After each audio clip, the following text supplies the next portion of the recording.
Hello everyone, আসসালামু আলাইকুম। Viral mango মাস্তানি recipe নিয়ে আবারও চলে এলাম।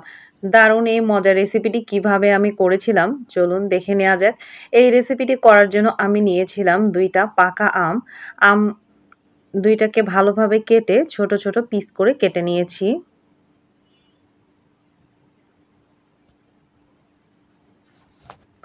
২টা আম ছোট ছোট টুকরা করে কেটে নেওয়ার পর আমি ব্লেন্ডারে দিয়ে দিব।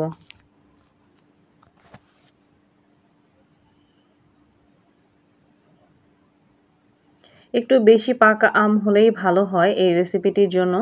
সেজন্য আমি একটু পাকা আম নিয়েছি। আমগুলো সবগুলো এভাবে তুলে নেওয়ার পর এখন আমি একটা ব্লেন্ডারে দিয়ে দিব সবগুলো আম। আর এই রেসিপিটির জন্য আগে থেকে আমি ফ্রিজে দুধ রেখেছিলাম। আমি ২ কাপের মতো দুধ দিয়ে দিব আর দিয়ে দিব চিনি। চিনি দিয়ে দিব ৩ থেকে ৪ চামচ চিনি দিয়ে দিব।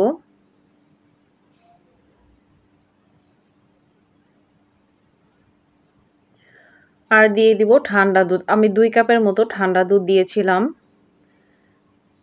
এই রেসিপিটির জন্য ঠান্ডা দুধ হলেই সবচেয়ে ভালো হয়। এইজন্য আমি আগে থেকে ফ্রিজে রেখেছিলাম। এখন আমি সবকিছু ভালোভাবে ব্লেন্ড করে নিব। আমটা আমার ব্লেন্ড করা হয়ে গেছে। এখন আমি একটা গ্লাসে ঢেলে নিব।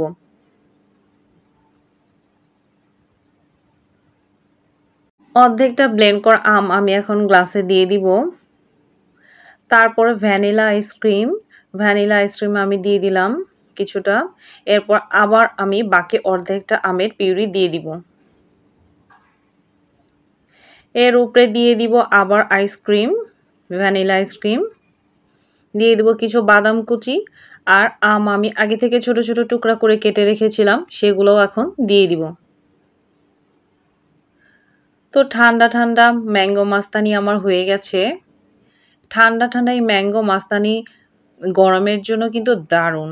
এক চুমুকেই প্রশান্তি। তো আমার এই রেসিপিটি আপনাদের কেমন লাগলো কমেন্ট করতে ভুলবেন না। আর রেসিপিটি ভালো লাগলে ট্রাই করে দেখতে পারেন। আশা করি আপনাদের ভালো লাগবে। তো গরমের জন্য এই রেসিপিটি আপনারা একবার হলেও ট্রাই করবেন। আমার কাছে অসম্ভব মজা লেগেছে। আমার বাসার বাচ্চারাও স্পেশালি এই ম্যাঙ্গো মাস্তানি রেসিপিটি খুব পছন্দ করেছে। আর আমার ভিডিওগুলো যদি আপনাদের ভালো লেগে থাকে আমার চ্যানেলটিতে একটি লাইক দিবেন এবং চ্যানেলটি সাবস্ক্রাইব করতে ভুলবেন না। প্রতিদিনের নতুন নতুন ভিডিও পেতে আমার চ্যানেলটি ভিজিট করতে ভুলবেন না।